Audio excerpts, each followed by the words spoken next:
So guys, Chris here from Mainley Mesh. Theory Thursday at East Coast Dies. Who would have thought? So the boys are kind enough to let me talk at the camera a little bit today, and we're going to be talking about really my favorite knot of all time, which is the stacked SI. And what's kind of cool and how it ties back into East Coast Dies is this was a knot that I learned back from the Mark Matthews tutorial that Greg put up years ago, and it was a knot that kind of single-handedly changed the way I string and the way I look at stringing. So the stacked SI, which you can find tutorials on YouTube and a lot of different places, is where we're going to be taking these two mesh diamonds and stacking them right on top of each other. And the way that affects the pocket dynamics is it creates something that I like to call a catch point in the stick.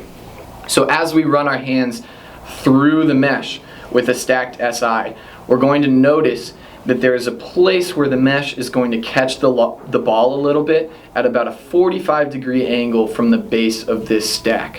What that allows us to do is, because we can precisely locate where this catch point is going to be, we can place this catch point about 2 inches below the lowest shooting string, which is going to allow the ball to catch a little bit but not get caught in the shooting string, creating a pocket that can have a little bit more whip when you shoot, but not a lot of whip when you're just passing around.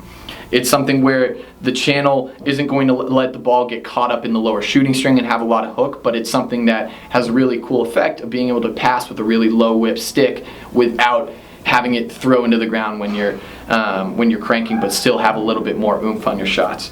So it's something that you really just gotta try and mess around with. String up a few heads, string up a few stacked SIs in a few different ways, put them in different spots in the head. I typically like to have my stacked SI about 2/3 of the way down the head. If you're more of a high pocket guy, you're gonna want it more about 3/5 or a half way down the stick. So this is more of a high pocket head, so I put that stacked SI a little bit higher to give it a slightly higher catch point.